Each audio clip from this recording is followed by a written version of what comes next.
Hey, everybody, welcome to today's show. Welcome to Advocate Information Highway. I'm your host, Anthony Lorito-Duke, and we have a great topic for today's show, in which it is people who cry like little babies when they get caught doing something wrong or illegal, and then they get reprimanded for it. So let's get right into this. I see this happening in so many people of this generation, of the current generation, in which it's like they're so soft and they have no backbone, so many of them, that if they get caught doing something wrong or illegal, they cry like a bunch of fucking babies. Holy crap. They cry. I mean, literally cry. Like, my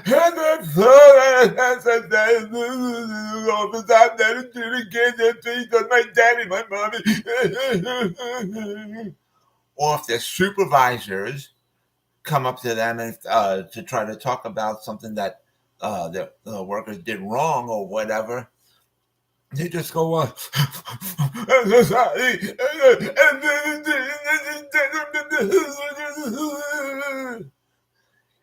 you're in the fucking adult age and you cry like a goddamn baby because you got caught doing something wrong or illegal and then got approached about it and reprimanded for it. You cry like a fucking baby? Really? Honestly? Wow.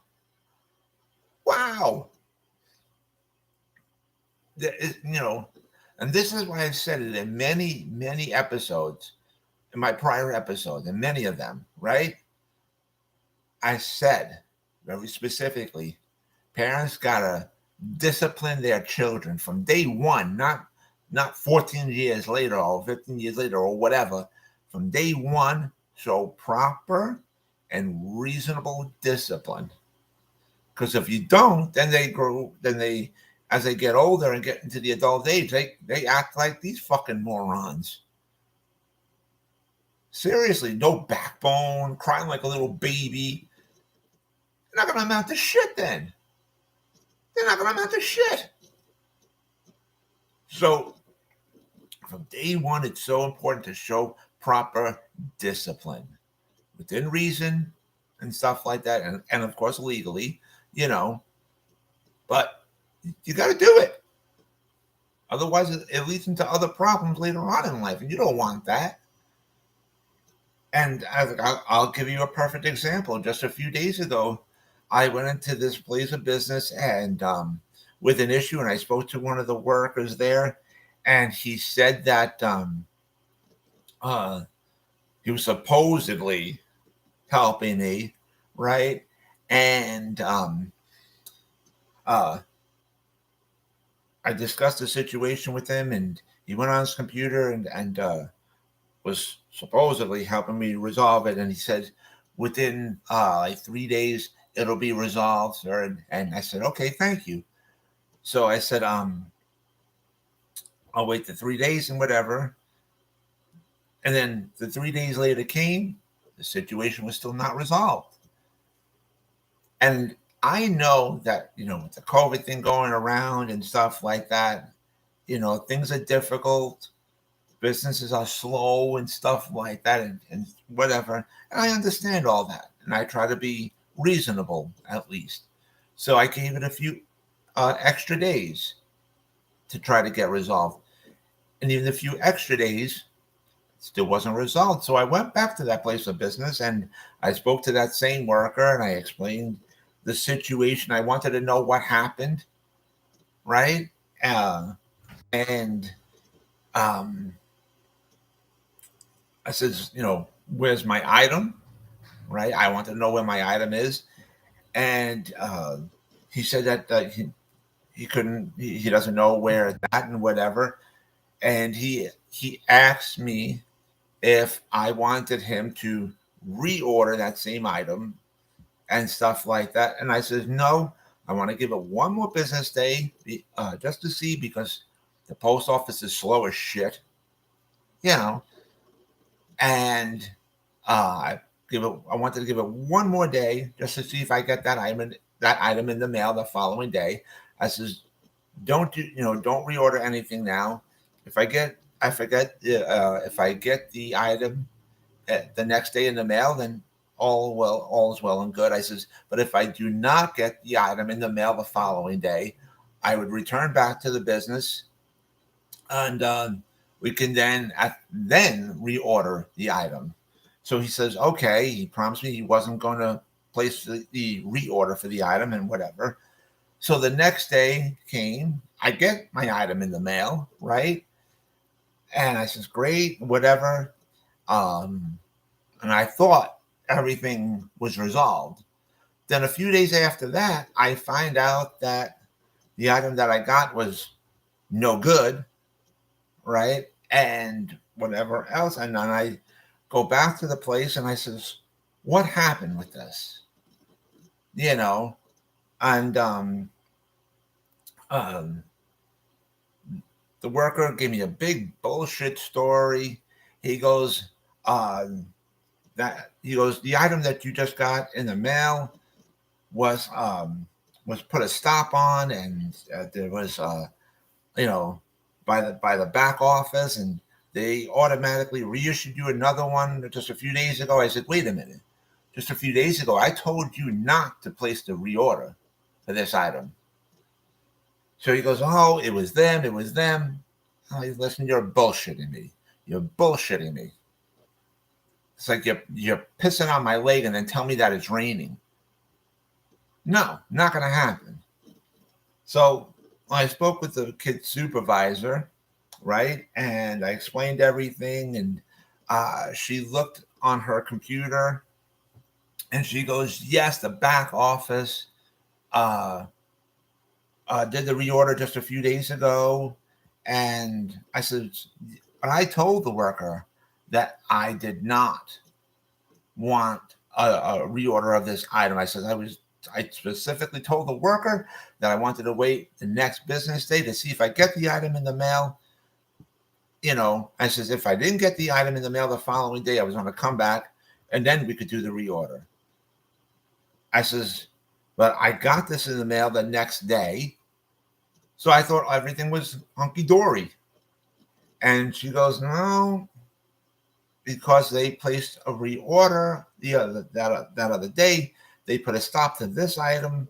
I says, let's get that worker in here because now this is his fault.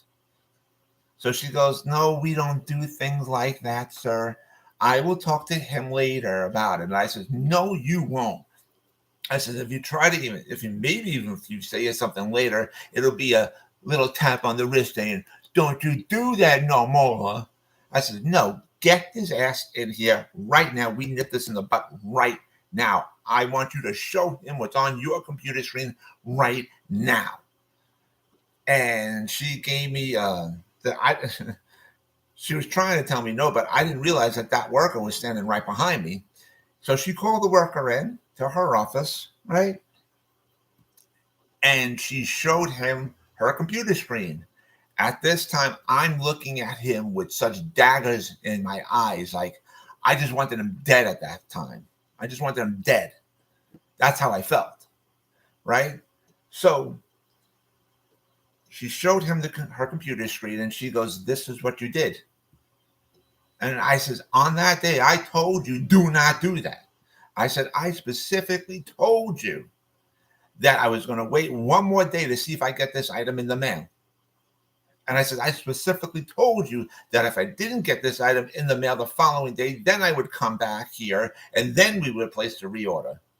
And he goes, yeah, you did say that. He goes, I don't know. I'm sorry. I said, what? I said, what the hell did that do? I said, that don't do shit. I said, you didn't listen when I spoke to you. I said, now you caused me more problems. I said, I never had a problem with you in the past, but now you caused me a major problem. A major problem. You put me way out of my way now. And he kept saying, oh, I'm sorry. I said, what the fuck does an apology do? I said, an apology doesn't do shit. It doesn't fix the situation. I says, you lied to me? You didn't listen to what I told you to do? And then I said, when I come back here and I approach you about this, you give me a bullshit story. You act like you didn't fucking care. And now you're crying like a little fucking baby because you feel embarrassed because your supervisor showed you her computer screen, showed you what you did wrong, and you got caught now. And I said, and as I'm saying all this, I really broadcasted it out to the whole business building there, because there's really like no thick walls or whatever there. It's just like one big space. So everybody that was in there was staring at him, looking upon him with disgust and shame and everything else. So he felt really embarrassed. So he started going, I'm sorry. And then he was really like crying and stuff like that. And really, you're in the fucking a goddamn adult age, and this is how you act? This is how you fucking act? Get the hell out of here. Seriously, this is why I said in prior episodes, parents have to discipline their children from day one, not years later and stuff like that. Proper, and of course, legal discipline, and of course, within reason too. Discipline. Otherwise, they grow up into be like something like this piece of shit. Honestly, no backbone and stuff like that. And that's really pathetic. It really is. I mean, and you cry like a little baby. I'm so sorry. You act like that on top of all this, and you're acting like that, and you're crying like that in front of everybody. Honestly, come on. Act like an adult. You're in the adult age. Time to act like one. And cut the bullshit out. So anyways, the manager told me that the item that was reordered or whatever, I was going to get it in a few days. And I said, okay, I have no problem with that. No problem. I said, you're honest with me and you're upfront with me. Okay. In which I just got that item in the mail yesterday, the reorder one. I got it yesterday, and now everything is fixed and stuff like that. And as far as I'm concerned, now everything is water under the bridge. But I told the manager that day. I says, that's how you discipline somebody like that. And I said, don't give me the bullshit of you can't do it or whatever. No, you just didn't want to do it. I says, that's how you discipline somebody like that who's screwed up, right? Didn't want to admit to his screw up, gave a big bullshit story, put me out of my way and stuff like that. I said, that's how you treat somebody like that. I says, I never had a problem with him before until now. But when something serious like this happens, okay, and it's not a situation that could just be swept under the rug like that. If it was something small, then I could see a manager going up to the worker and saying, listen, this is the situation that happened. You have to fix this and you can't do this anymore and stuff like that. Fine. But when you got a serious situation, okay, you got to approach them about it and, really, dig into them and reprimand them, just like how I did. And now, hopefully he won't do it ever again, especially to anybody else. And I don't know if the higher brass of that company took any other further disciplinary actions against him. I don't know. And to be quite honest, I really don't care. But, I'm willing to give second chances and stuff like that and whatever. But really, this generation is like way too soft, like no backbone. Come on, you're in the adult age, act like it. Now, with that being said, I want to remind all my fans out there about the business that my husband and I have together called AWLDNY. The link to there is awldny.com. And you guys can check out all the products on there. All the products that you see on there, we actually make ourselves. And I also want to remind all my fans out there about my other business, my other website that I have called Advocate Information Highway. And the link to there is AIHNY.com. And you guys can check out all the pages on there. And you guys can check out all the improvements that I've done to the website. On the homepage of my website of Advocate Information Highway, you will see the link to my internet store on Zazzle.com, in which I designed a lot of products and they're up for sale on there. Also, on the homepage of my website of Advocate Information Highway, you will see the links to the 2 books that I wrote. And if you follow those links, you guys can check out both of my books, and you guys can also purchase both of my books as well. And so with that, take care, everybody. Bye.